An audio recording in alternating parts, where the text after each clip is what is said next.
Welcome to Beyond Belief, Tales of Religious Exodus, where we delve into the personal journeys of people who've left fundamentalist religions. In this series, we explore their experiences within religion, their journey out, and how they found meaning and healing on the other side. All right, Alex, welcome to the show. You seem to have a fascinating story just from the intro you gave me. You're one of the first people who found me directly through the website, which is kind of cool. So to start at the beginning, you've been reading my website for a while. Do you remember me from your youth? Because you went through Asia at some point. Do we have a personal connection there? I don't think so. But I did. My brief contact with Asia Torah kind of put me in mind, especially as I was early on in my coming out and deconstructing. I was doing a lot of reflecting on like, well, I'm coming out of this now. How the heck did I get into it? What were the strategies used? Why was it so appealing? I forget how exactly the Freedom Fighter, how that name came up. But when I started reading your personal journey within that Aish sort of world, I realized that this guy knows exactly what he's talking about. And it just started following me because I needed to, where I live, there's not much of a formally Orthodox community. So I was looking for any kind of connections I could make online. Okay, very cool. I appreciate the context. And honestly, your story is so fascinating. I think a lot of this is just going to be you telling your story with the occasional questions. And the overall arc for all of this is like, exactly what you already said, which is making sense of how did you end up in it? How did you end up out of it? What helped you along the way? So we'll start at the beginning. Should I go? Well, it started off as a zygote. Yeah. So as I mentioned to you in my note, I suppose an important piece of context is my experience within the 12-step recovery world. There are some people in that world who take a fundamentalist approach as though that's the way to recover from substance or process addictions. Having been a proper fundamentalist, I no longer, there might have been a time when I did take that kind of approach, but I don't anymore. I hold it very loosely, but it's still a very important part of where I'm coming from in my life, having been involved for now about half my life in 12-step recovery. As a teenager, I had a fairly typical suburban Reform Jewish upbringing. We went to the high holidays maybe twice a year, Rosh Hashanah, Yom Kippur.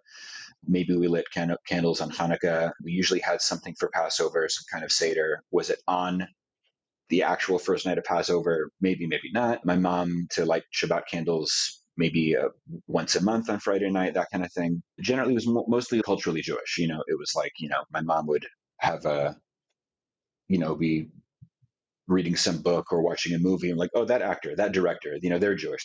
So strong cultural Jewish affinity, American Jewish, I'll say. And for whatever reason, I, as a teenager, found that I really liked getting high and taking things that changed the way I felt and thought from the neck up. And I just immediately from the very start was just doing it a lot more and a lot in more intense and irresponsible and dishonest ways than my peers. And barely finished high school as a result. Very quickly after high school, it got really bad, way worse, just a nosedive. And long story short, was more or less pushed to get into treatment and get clean when I was 19 years old.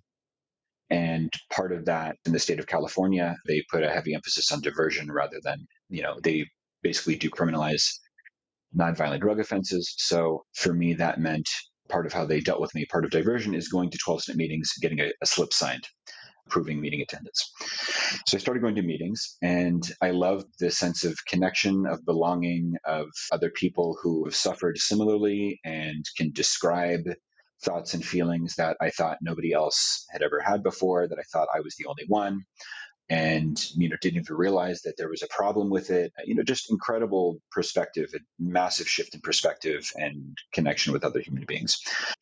And for those who don't know, the 12-step process, depending on what meetings you go to or who you work with to guide you or which particular 12-step fellowship you're in, because there are a bunch, AA, NA, CA, GA for gambling. There are a few different ones for sex and different sexual behaviors, codependency. Depending on the fellowship, you're going to get a little different flavor, a little different style, a little different pace, a little different emphasis on how you go through the 12 steps. But the 12 steps in their original form make direct reference to power greater than ourselves and God as we understood him. And that's a God with a capital G and a him with a capital H. Having been raised without much of a concept of a God or a higher power, I didn't have a strong feeling one way or the other, but I was desperate and in quite a bit of pain, a 19-year-old kid. I was like, sure, what the heck? I'll try that. Say the serenity prayer, say please and thank you. I can try doing that. Similarly to some religions, there is a definite communal peer element. You want to sound like you're sharing appropriate stuff and that your experience is within broadly acceptable parameters for group membership. And part of that, at least for me, meant having a belief in a conventional higher power, something transcendent and spiritual and intelligent that was listening to and responding to prayers in some way. And so I followed that for a while and had some periods of doubt, some longer than others, where I would have called myself an agnostic.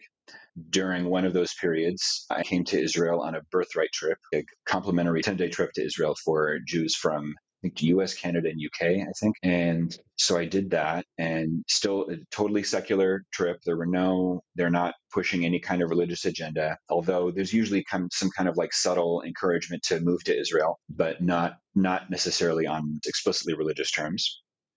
I certainly didn't see many other religious people on that trip, except when we came to Jerusalem. That was mind-blowing for me. First time I came to Jerusalem, I was like, I'd only heard, I grew up in San Francisco. We don't have many Orthodox Jews in San Francisco. So coming to Jerusalem and seeing all these guys dressed like mafiosos, with their big black fedoras, nothing against mafiosos. My best friends are mafiosos, so nothing against that. That was just jokes. But yeah, just seeing so many people who are devoutly religious was pretty mind-blowing. And I had an experience at the Western Wall on a Friday night. They brought us to the Western Wall Friday night, and I had this very powerful experience of putting my hand on the wall and feeling this deep sense of this euphoric sense of being humbled by the history and the momentous nature of that location. Just, that I'm part of a historical lineage that goes back many thousands of years, and that at some point, there might have been somebody that I'm descended from that was standing more or less in this location, that kind of thing. Still nothing to do necessarily with God or the Torah or any of that or religion. But I just felt a sense of like, wow, Jerusalem, the Kotel, wow, that's really cool.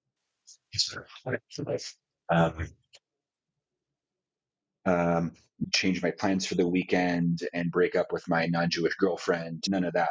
But just this sense of, I like intense experiences. I like catharsis. I love all that kind of stuff. So this was like one of those for me. And so I extended my return ticket for Birthright, which you can do at no additional charge, and stuck around for a while and did all the beaches and nightclubs in Tel Aviv and did all the amazing camping and hiking up in the north. And still in conjunction with 12-step recovery, going to meetings and hanging out with people also in recovery in Israel. That was all part of it. But still, I felt like I was looking for something that was authentically Jewish. When I travel, I don't have much use for travel guides and that kind of thing. I really want to go off the beaten path and find my own, see how the real people are living. I want to have an authentic experience that can't be easily described in a restaurant review or that kind of thing. So I'm looking for something authentic, whatever that is. And eventually, and long story short, I met somebody a young woman actually, who was studying at Neve Yerushalayim, studying at the female version of Aish Torah. She told me that she was a lesbian. And that blew my mind, that an Orthodox institution would allow a lesbian. I thought, this is the Jewish Taliban we're talking about. What do they want with you? She said, no, they don't push. They just want to, I just like learning about Jewish tradition, and they don't mind their, very low expectations. So I was like, okay. And she was like, well, there's also a place like that for guys in the old city. The classroom overlooks the Western Wall Plaza, and you don't have to pay for it. They just ask you to come to classes. She didn't give me a hard sell, but it seemed like the thing I was looking for. I told my parents in email context. My parents were like, I don't know. Sounds kind of weird. Just keep your head, keep your wits about you. And I was like, oh, don't worry, Mom and Dad. They're not going to turn their Orthodox mind control arrays on me, which of course they did. It took about 3 weeks. And I can name names if you like, the rabbis that were most impactful on me during that experience. I'm curious, what was it about their personalities, the ones that stand out for you as Yeah. the ones who had that? Well, I would say their sense of confidence. There's sort of in the West, in a American liberal, urban, educated society, people tend to not, how should I say this? People allow for plurality of viewpoints and experiences in the ultra Orthodox world. That is not the case. They're very confident, very self assured, and this is true and this is not. And we believe what's true, and the rest of them are, are mistaken. But it's our job to show them the light. And so that confidence, I'd never heard or met somebody who spoke with such, people who spoke with such confidence and conviction in their beliefs. Also, with my upbringing, I had a real lack of familiarity with Jewish tradition. And here were people who really seemed to know what they were talking about. And for better or for worse, really were doing their best to relate to Jewish tradition in a way that was meaningful and relevant to them, which I really respected and admired. So that's kind of the short answer. I saw it at the time as just an extension of my 12-step recovery. Like, if there is a God, he's done so much for me. This is a way that I could repay it. That was my thought process at the time. I came back to the US after that. And the day after, I almost had a nervous breakdown, just with this sense of like, I know too much. I can't go back. If I believe that this stuff is really true, that God really did appear on the top of a mountain and dictate his wisdom. Great. You go there, you're there for 3 weeks, and somehow actually you go back, because I know that sometimes they don't even let you back, right? They try to hold on to you. That's right. The entire time. They did. They definitely wanted me to stay. When I told them that I was going back, they seemed sad and disappointed, and they dispatched a couple rabbis to try to discourage me from that idea. But I knew that I needed to at least go back to the US. I just needed to reflect on my experience and what I'd learned from them, what I'd been through. And as I said, I came back and realized that it was not up to me. There's a concept in the Torah of Kabbalat Ol, accepting the yoke of the kingdom of heaven, which, as I understand it, you're on the hook for all these obligations and prohibitions. If you're Jewish, if you're born to a Jewish mother or have converted, not up to you anymore. And this is the standard. So I started learning as much as I could about Judaism on my own. I got a big 1,000-page book called Jewish Literacy by Joseph Telushkin, and I read that in about a month. I got a Chumash, the Pentateuch, with Hebrew and English translation, and started trying to read through that. I was staying with my parents. I found a Chabad house near where my parents were living and was going there sometimes for Shabbat. I found another kind of more modern Orthodox community in San Francisco, so I was going into the city sometimes for Shabbat. I was working 2 jobs to try to pay off debt and save up money. I had already started thinking about, well, maybe I need to move back to Israel or something like that. It wasn't clear. My parents tried to be loving and supportive, but they were also kind of freaked out. And we didn't have any fights, but there was definitely some tension there. But at a certain point, after about maybe 4 months back, the few rabbis that I had met in San Francisco had really encouraged me to go study somewhere full time. And they did it I was fortunate in that, as manipulative as they might have been, they were at least very sweet about it. They weren't mean. They were always definitely talk to your family and definitely include them and make as many allowances as you can. Very warm and welcoming. Part of the appeal of spending Shabbat at the family of an Orthodox Jewish home was seeing a young married couple with kids, and everybody seemed happy and the home seemed stable and everybody seemed to be so nice and respectful toward each other. I was 26 at the time, and my love life was, I had a lot of partners in my early 20s, but I kind of knew that I wanted something a little deeper and a little more stable, and I didn't know how I was going to get there. And here are these young couples who are younger than me in some cases, already married with kids. And I was like, oh, well, I thought that would be kind of like a shortcut to a happy marriage. Then there's this kind of darker part to it, which was like, yeah, and you'll have a woman who'll be subservient to you. But that was also kind of going on. So yeah, pretty not great motivations, but that's how it appeared to me. After 6 months back in the States, I was introduced to a rabbi from another yeshiva back in Israel, which was not quite as extreme. They don't put as much emphasis on wearing the costume or joining a particular Orthodox community or moving to Israel or any of that ideological stuff. They mostly emphasized just learning how to study Talmud for young men. Like this is, it's, the idea is like guys who already have committed, who have already decided, who did not grow up religious, but have decided that they want to be religious, but now they need to know how to study Talmud, right? This incredibly long, complicated, many adjectives I could use to describe the Talmud. But let's say it's long and complicated and leave it at that. So their idea was like, you learn how to study this stuff, and then you can go out into the Orthodox world and sort of be immune from all the nonsense, bullshit rabbis and bullshit people in the Orthodox world who don't have a clue what they're talking about. And yeah, you can sort of be your own, have your own eyes and ears, be a little more independent, which I years later greatly appreciated, both when I got into my particular sect of Orthodox Judaism and now on my way out. As I continue to deconstruct, I really appreciate the ability to open up the Talmud and feel comfortable enough reading through it that I could come to my own conclusions, make my own analysis. So I spent a couple years at that institution.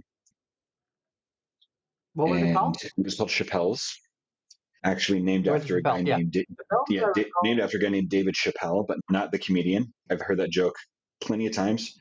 But yeah, so their idea was like, to help guys kind of be normal Orthodox, whatever that means, whatever that looks like, whatever kind of head covering they want to wear, whatever, if they want to wear black and white or they're wearing, whatever. They're not, that's less, they care about that kind of stuff less. And so that first year, I would spend half the day studying and then the other half roaming around Jerusalem, exploring. And like I said, I'm looking for an authentic experience, or what I perceived to be authentic, or what would present itself as authentic. I believed that at the time, I believed that Orthodox Judaism was the most authentic version of Judaism. And as I've later learned, that is not the case. But if my interest is in authenticity, that's the core value that guided me throughout the whole process of both becoming religious and leaving it. I'm looking for what is authentic, whatever that means. And the definition of that has expanded and changed as I've grown. Today, what I would say is that Judaism is most authentically conceived of as a culture, not primarily a religion. There was always a tremendous amount of diversity in Jewish belief and practice. And just so happens to be that our flavor, the version that survived, is this rabbinic flavor. There was really no point in Jewish history when that was, going to necessarily be the case. There was nothing special or unique that set that sect of Judaism aside for posterity. Yeah. Sort of reflecting my journey in. There's this concept of the voices of dissent will always exist, and Orthodoxy will always pretend they were the only ones. Now, speaking of religion as a biological entity, if you will, that's greater than one person, there's something about the social evolution, the survival of the fittest of Orthodoxy that is fascinating. The fact remains that, the Sadducees of the ancient times and reform of today, they have a lot of parallels. They're like, why should we listen to the rabbis? Or let's take things more literally, or let's take things less literally.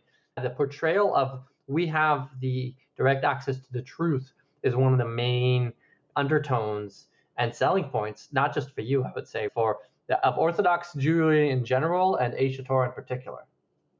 One topic that I continue to find fascinating is seeing the parallels in how later traditional Jewish interpreters would relate to and interpret their own tradition in light of their own experience, in light of their own perspectives. Orthodox Jewish TikTok influencers who want to read some kind of feminist interpretation of modesty laws because those are the values that they identify now as being important to them. If you look back, and a big part of my deconstruction process is looking back at why academic sources have been so useful for me. Academics tend to look at the sources in their original historical and social context. Look at the way the rabbis in the Talmud spoke about women and sex. It is very clear that they had no interest in women's agency. Feminism was not even it's absurd. The whole thing just collapses. Two things come to mind as you say that, right? One is that the tendency to even I think Hitler tied, not to bring Hitler into every podcast, but Aish Torah did it first, tie it in back to like a big part was like, let's go back to the way things were. Let's bring back to the glorious empire of old. That there's a really easy and convenient way to be nostalgic about a better past that you can then tie back into. And I find that reverse engineering it's pure apologetics. My mother was a key lecturer around. She would often lecture. They would bring in women to lecture to the women about feminism and how Orthodox modesty laws are actually feminist and empowering. The And pinnacle of exactly it is, and it's always reverse engineering it. What the current values are being rewritten back into the text in the most absurd way possible. It's like straight up apologetics. That's right. Yeah. Go on. There are plenty of examples of that. As I would later learn, the sect of Orthodox Judaism that I was involved in, called Breslov, and really all the Hasidic mystical teachers of that period were more or less doing a similar operation, where they were taking mystical insights, more experiential practice, devotional practice of their time and place of Eastern Europe in the 17th and 18th centuries, and then reading those experiences backward onto the texts and trying to explain in sometimes very creative and convoluted ways how those truths, quote unquote truths, are really there, were really there all along, just hidden, and they've only now been and then calling it, and this we call in Judaism, King David didn't really know the meanings of the letter combinations and the words and the grammar, but now thousands of years later, there has come a generation that can interpret it in this very new creative way, which I give high marks for creativity, but kind of where else is that creativity going to go if you've been living in a shtetl and you're not allowed to read novels, you're not allowed to write novels, you're not allowed to this, you're not allowed to that. The outlets for creative expression are very few. And so, if you're, and I'm kind of speculating, but this is just how it appears to me. Yeah, exactly. I'd love to hear more of the story as you continue, but I'll say that I remember as a child being very bewildered. The Talmud already starts doing this, reverse of the Bible. The written text is considered the be all end all actual word of God. Then the Talmud spends all this time trying to quote random laws and then write it back in. It would be like, and the sukkah needs to be 20 cubits high, as the verse saith, you shall enter the sukkah.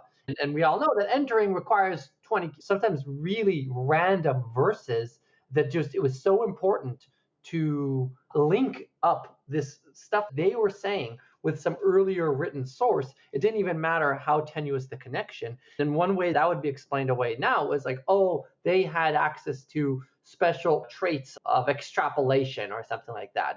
They could do things that we couldn't do logically to infer. So you're left sounding like an idiot, but now it's your fault because you're not smart enough to make these amazingly creative inferences between the written text and where we are today. And it's your problem if you can't draw that conclusion. Yeah, well put. And I mean, even if you really want to kind of get going on that, even I think while the biblical books were still being written, there were early examples of that. I think academic, critical biblical scholarship shows that. One scholar in particular named Joel Baden, Baden, does a very good job of illustrating that in a few places. Even when they had certain laws, they had laws about Passover, right? They had one biblical book saying that the Passover sacrifice has to be roasted in fire, it can't be boiled, and another one saying that it has to be boiled and it can't be roasted in fire. By the time you get into the book of Chronicles, where it's talking about King Josiah, the king who's like Mr. Yahweh, what does he do? It says he boiled it in fire according to the law. Like, what? Huh? There's obviously some self-consciousness even during the biblical period even of this, what we're doing now needs to be justified somehow according to this text. I spent a couple of years at that institution learning how to study Talmud, and I got more interested over that time in the mystical teachings, mystical practices called Hasidus or Chassidut. I kind of fell in with a sort of a guru type who had a lot of female students, more than a few male students as well. He was really into this idea of taking mystical teachings of Judaism from Hasidus and Kabbalah and finding their parallels in psychology. And that I was very fascinated by that for a while, and was sort of a follower of his for a minute. During that time, I was also dating to get married. I had a few engagements that did not, I had 2 broken engagements before I met my ex. It's hard, I don't know exactly what to attribute that to. Partly my own dysfunction in terms of romantic relationships, partly the dysfunction of that system being a product of an era and a culture to not a member. If I was not cut out to be Orthodox, that whole system just did not suit me well. And yeah, For a broken second. engagement. We have a bit of a delay in the audio. It sounds like we're talking over each other, but it's just taking a while. I want to briefly touch upon you were not cut out to be Orthodox, and yet you spend so much time being Orthodox. Yeah. There clearly was some sort of conflict, and I'm curious if you could speak to that conflict. And were you aware of that conflict at the time? Yeah. Great question. I think there was a conflict from early on. Orthodox Judaism has a lot of diversity, but there are some very firm lines and walls that circumscribe the Orthodox world, like between Jew and non-Jew and between men and women. There's very clearly defined roles. And that, right, those teachings very much flew in the face of my own experience. In the 12-step world, one of the amazing things is that with my background and experience, a constellation of identities can find commonality, in some cases, very deep commonality with somebody from a completely different background. This was reinforced to me when I was coming out of observance a little under 2 years ago, and was 12-step meetings on Zoom. One of the people that I really gravitated towards and loved her experience was a non-Jewish lesbian woman from Toronto.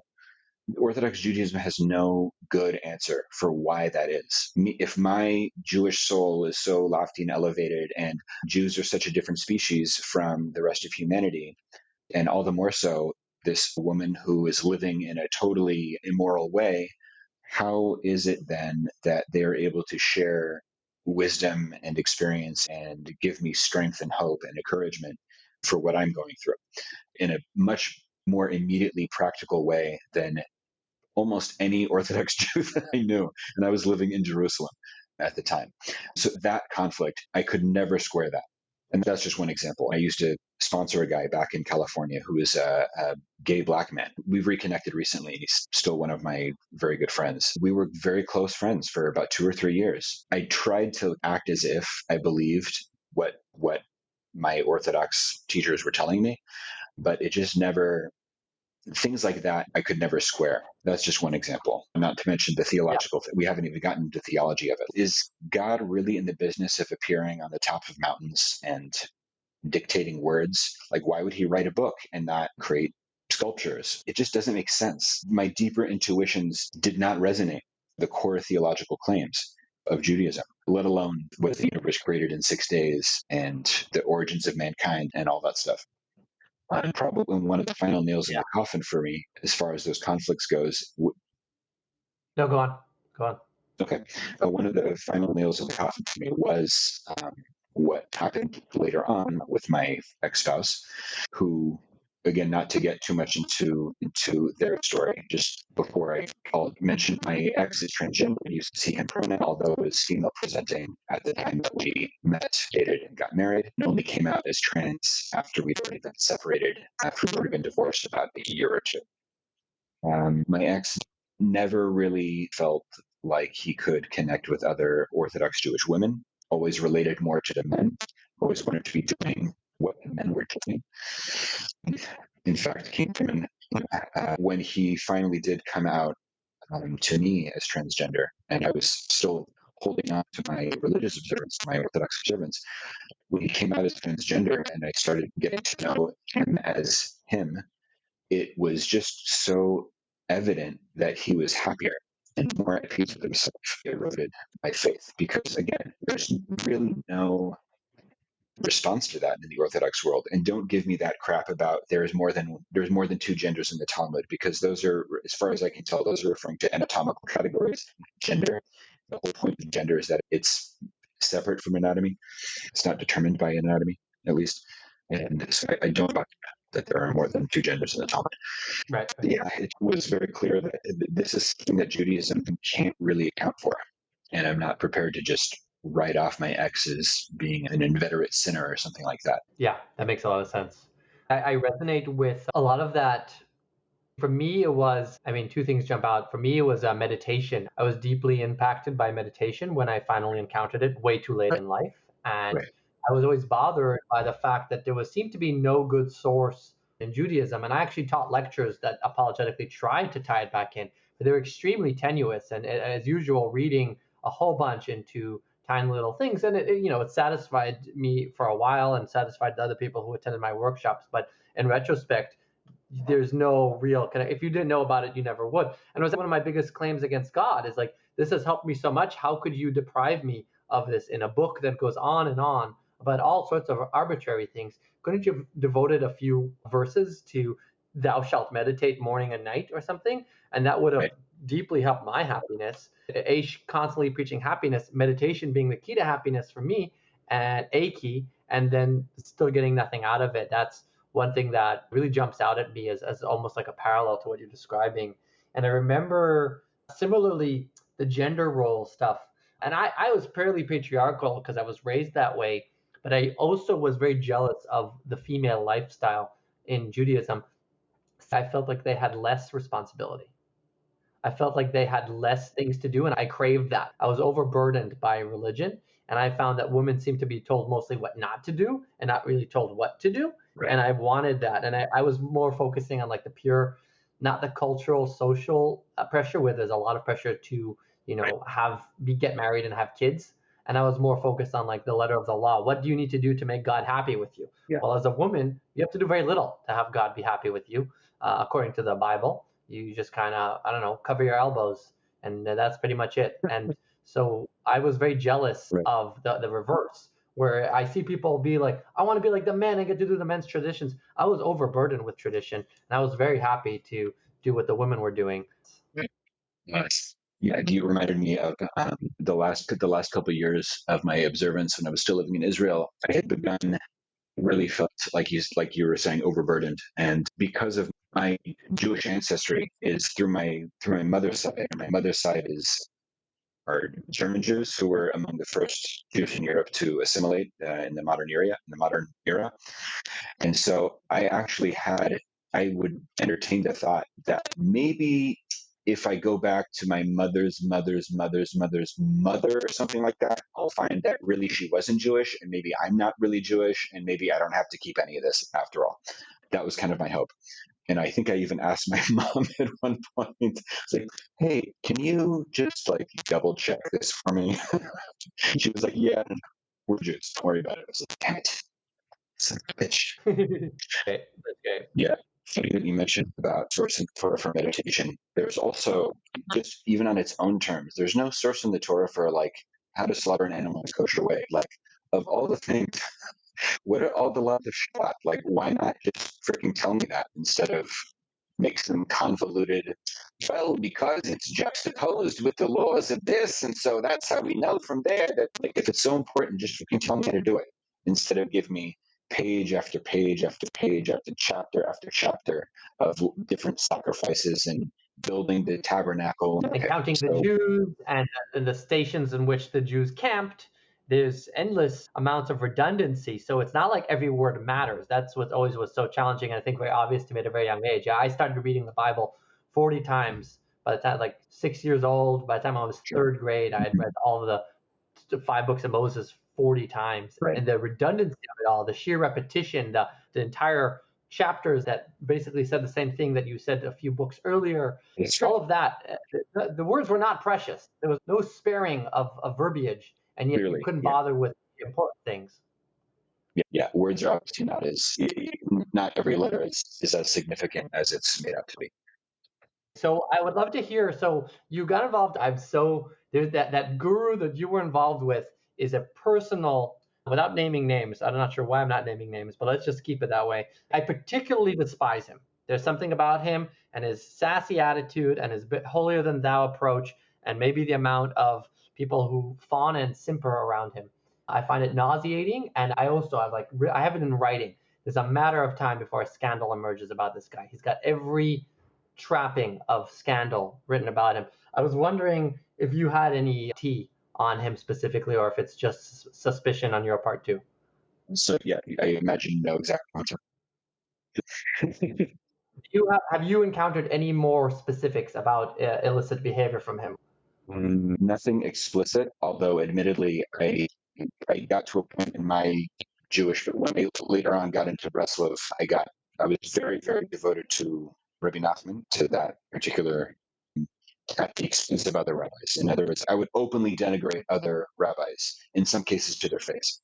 I had no, I had, once I had moved on from that particular teacher, I had no interest in, just assumed that he was, that any scandalous thing you could say about him was probably true or was in the making. So, right. So I guess I'm curious, the big question I was going to ask you, because you've hopped around to so many different places, I guess the broad question I was curious about was, on one hand, you kept it all within Judaism. So there was a continuous movement from one thing to the next, because clearly you were searching, but Judaism was still the container. And was that out of some sort of sense of compulsion, which you've referred to several times, of like, I'm Jewish, I have to do this, this is true, but within this truth, what do I find? I guess that's maybe what I'm piecing together here. So I'm curious if you could speak to that, because the restlessness is apparent in your story, and yet the confines are also. Yeah, that's right. That's you put that very well. It was like, given that I'm confined, right, to this way of life, and for me that also included living in Israel. Given these confines, where within these confines can I find the part that sucks the least? Where is it going to be either the easiest or the most enjoyable, or find other people that I can at least relate to more, or find a type of study or a type of practice that allows me a little bit more individuality. And for me, that was in Breslov. For me, that was following Rabbi Nachman, and we could do a whole other podcast just on the pilgrimage that followers of Rabbi Nachman make to his grave in Ukraine every year, even during the war, which I did, and yeah, all that kind of stuff. But yeah, it's like Breslov. When I describe it to people, it's like I call it like a cult within a cult, I say my particular sect was like the Hare Krishna Hasidim with trance music. You had to dress a certain way, and you kind of had to talk a certain way, and you had to almost act a certain way, and it was very performative, right? All these different little cultural cues that you had to acquire and put on. And yeah, we basically, believed that our teacher was going to have not a second coming exactly in the Christian way, but that a student of his would be the Messiah and would bring the final redemption, and that the teachings of Rabbi Nachman would be the ultimate tikkun, the ultimate fixing or rectification of the entire cosmos, and that it would only be him, and that all other rabbis, all other scholars are basically like nothing compared to him, and he is the ultimate, he is God's right hand, which of course, now looking back, I can see like that sounds an awful lot like Christianity. Yeah, I'm I'm conscious of that now, but at the time, that's not those weren't the kinds of questions that I could allow myself to consider and contemplate. And certainly, if I could contemplate them, there's nobody willing to entertain them, entertain having a discussion about them in the Orthodox world. And so I'm curious if yeah, you fast forward from this to the deconstruction phase, and I'm curious if there's a period of time that you could point to, like how long ago was that, and what was the final straw for you, I guess. Oh yeah, great. Well, yeah, the final straw for me was I had been divorced for a number of years. Divorced probably my ex left, and my ex and son, I have a son. They left at the beginning of 2000, the very end of 2017, beginning of 2018, and that was brutal. That was terrible. That was my worst nightmare. So yeah, that was really my worst nightmare. It was my family, and it crushed me. It was like having my arm cut off to my son. And I say losing, but I still am in touch with him. I speak to him, we video chat a couple times a month. I'm going to see him in a few months in Australia. I saw him early last year. So we sounds like he's lost and I'm never going to see him again, but he's really, really far away. I'm not involved in his day-to-day life, unfortunately, the way that I, would have wanted, the way that I envisioned. Your ex is Australian. What about Australia? Sorry. your ex is from Australia, in Australia. Australia, Correct. Yeah. and so they or he would, when Israel wasn't working, that was the only choice, was, go back to Australia, and That's right. you didn't have that shared That's right. citizenship. Yeah, that's right. I got it. Yeah, the pain of that was kind of in the background. It was always there. That sort of just unprocessed pain of not having my family, my son. I started trying to piece my life back together, but it was not a very full or rich life. The highlight of my year was definitely Rosh Hashanah and making that pilgrimage to Ukraine. I had friends. Most of my friends were around my age, which meant that they were married and had their own families and kids. And, so I'd go for Friday night, Shabbat meal. I'd go over to some friends' houses, and it was great while I was there, very nice, the food and the singing and the playing with the kids and joking around and telling stories and all that stuff was great. And then I would say, okay, good night, Shabbat Shalom, and I'd leave. And the loneliness would, sometimes it was, I don't know how I survived. I don't know how I got through it sometimes. Honestly. It was like week after week. And yeah, I was just really lonely and depressed a lot of the time. Despite Rabbi Nachman's, maybe number one teaching to not be depressed. But I have not for years like that. And what the straw that broke the camel's back for me was I had relapsed. I was using again, still all in Israel. I was using again pretty much all day, every day, more or less, just self-medicating, pretty unmitigated, unregulated self-medicating. In the midst of that, I had plans to fly to Australia to see my son. And so I arrived barely. I had so many butterflies I threw up on the airport. But I made it to the airport, and I was going to fly. My plan was I'm going to fly from Israel to Australia with a stopover in Abu Dhabi in United Arab Emirates with contraband, right, with drugs in my bag as a Jewish Israeli citizen, looking very Jewish. And then I would arrive in Australia and spend a few weeks there trying to create this like ultimate Jewish Hanukkah experience for my son, while also trying to maintain my drug habit and be around my son in that condition. Like that was my plan. And when I arrived at the airport on that day, I remember the day. I remember pretty clearly. I had a visceral physical reaction, which after discussion with professionals, I feel comfortable characterizing as an anxiety attack. And something in me froze up, and I just absolutely was not going to get on the plane. And I called my ex from the airport, and he was very flexible, and we came up with an alternative, which was much better than the original plan.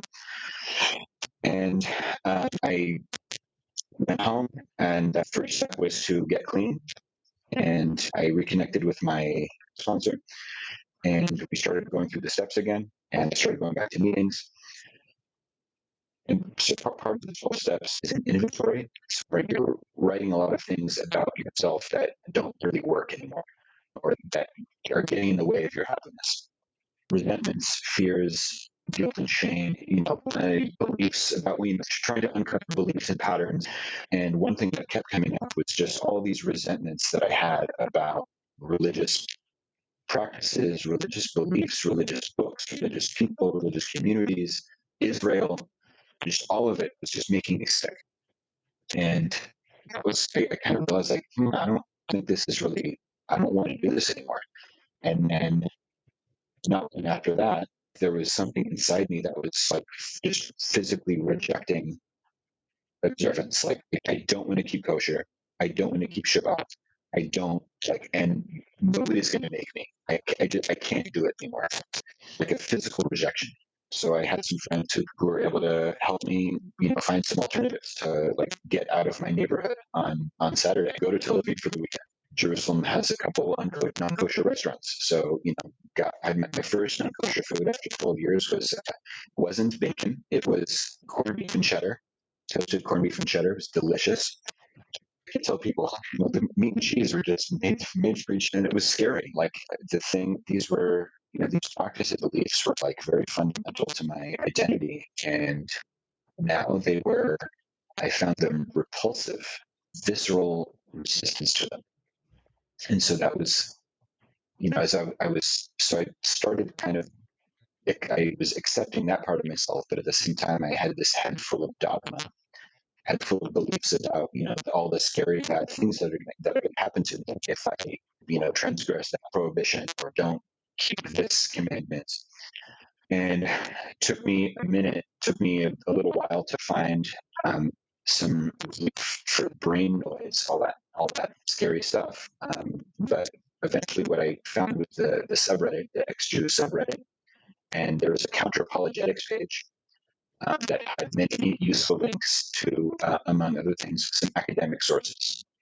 And that started me down a rabbit hole of re-educating myself about the way that felt more intuitive and fit more naturally with who I am.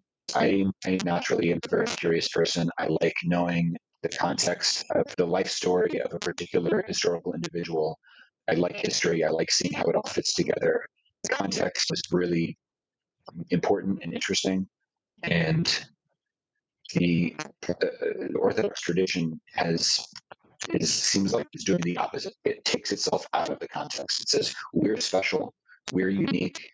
All the regular forces of nature that apply to other nations don't apply to us. All the laws of other nations and why they come together don't apply to us because we're chosen and we're unique and and that never sat right. That never made sense. And reading academic explanations and understandings and studies and research about Jewish history and ancient Near East history in general and biblical criticism and what's called in academia rabbinic literature, you basically felt like just a breath of fresh air. I remember very clearly when this was already after I'd moved back to the US, but listening to a lecture series from Professor Joel Baden, who teaches at Yale Hebrew Bible through his lecture series, and just at some point it clicked. Something clicked. And it was like, this just makes so much more sense. This is just a much neater way of explaining how this literature and how this tradition came to be. And he even, the way he puts it he puts it very nicely. He says, both the traditional and the academic understandings are both circular. They both rely on circular reasoning, but it's a matter of which circle is prettier, which is more symmetrical, or which makes the most sense.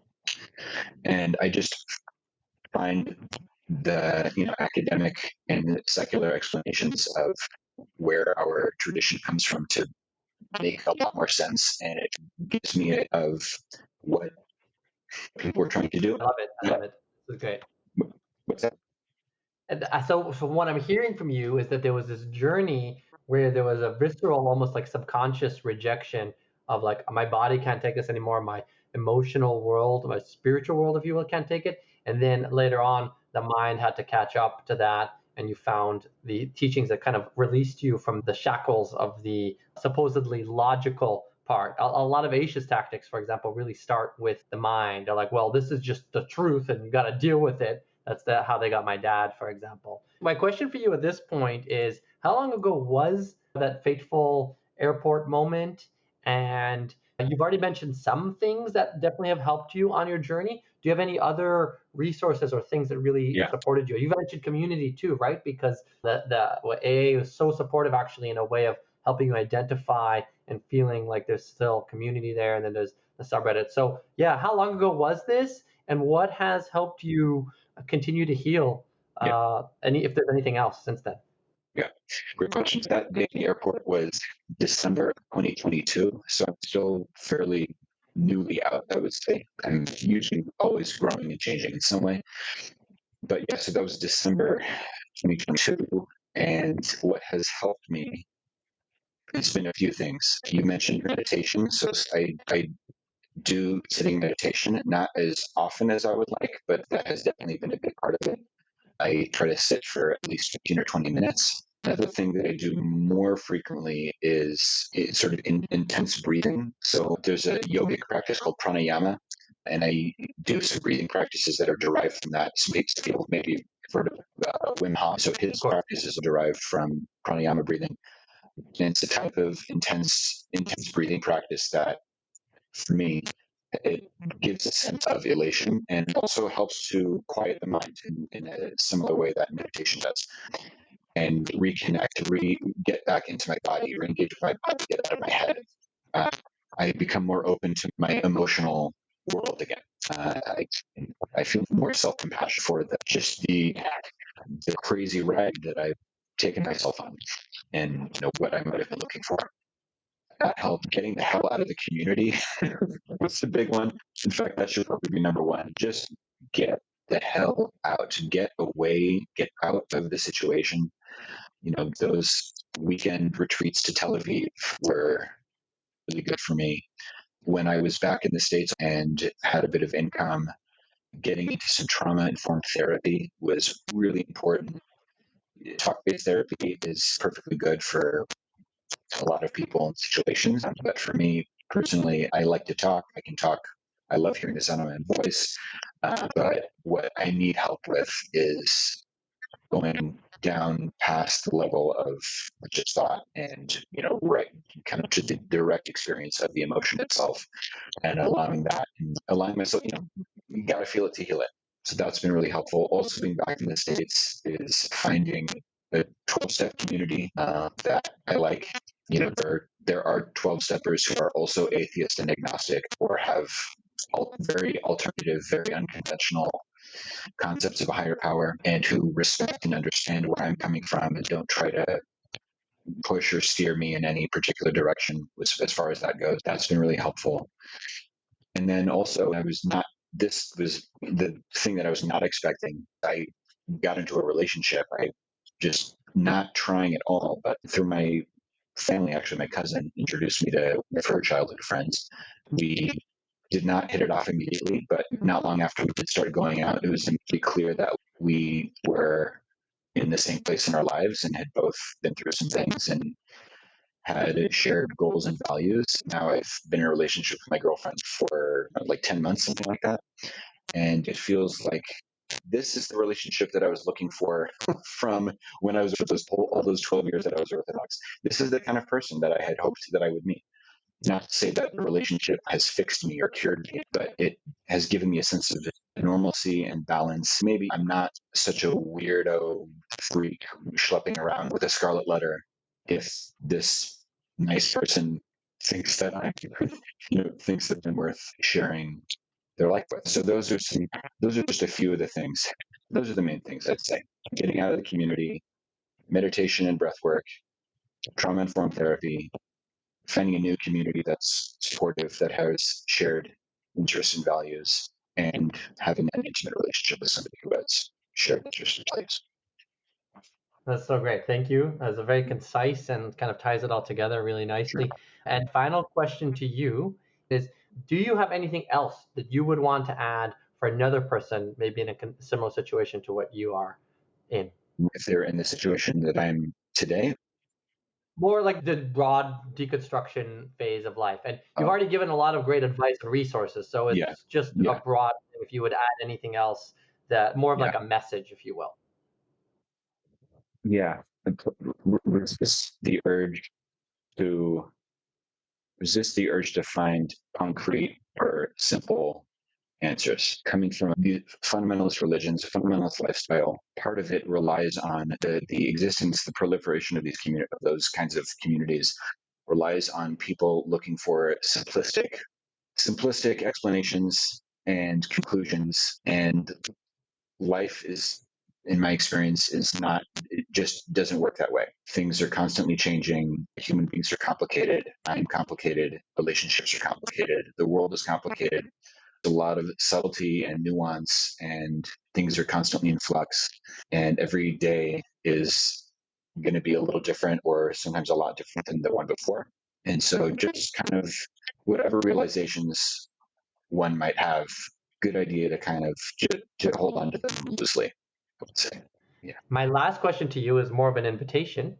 If you have anything that you would like to ask me to make it equal. I'd like to ask you. It doesn't have to be anything. It's just leaving it out there. When are you coming out to the West Coast? West Coast. It's a great question. So it's interesting. My brother lives in California, and my uncle does too. Okay. Definitely a draw of the West Coast. I often wonder if I would have done better living on the West or the East. I live in Canada right now. I'm not crazy about Canada. I find that Canadians overall are not my people. They are far too, I've heard this recently described as pathologically kind. And what that means is that they are not actually, there's nothing to push against. You don't really know what's going on. What are they really feeling? It's like, I like that head on Talmudic debate, Israeli kind of vibes in moderation, not too much of it, but like the New Yorker kind of thing, like the New York vibes.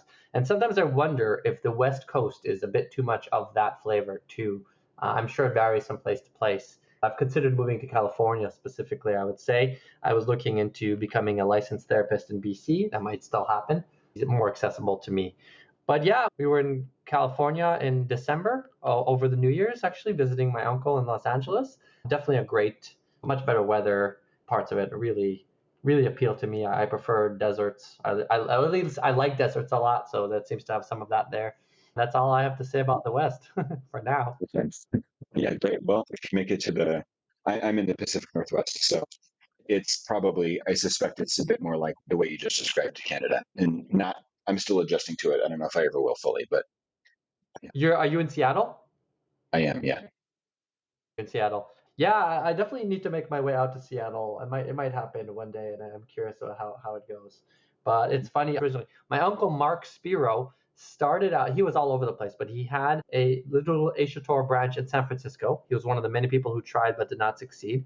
San Francisco resist attempts by Kiev rabbis to take hold. He ended up in Seattle for many years before going back to Israel. But it's funny that I have the same uncle who was in both places that you were from Aish. I need to get going over here. No worries at all. Thank you so much, Alex. Thanks for listening to this episode of Beyond Belief. If you found the episode inspiring, please share it with others who might benefit from it, and be sure to subscribe to it to get updates about future episodes.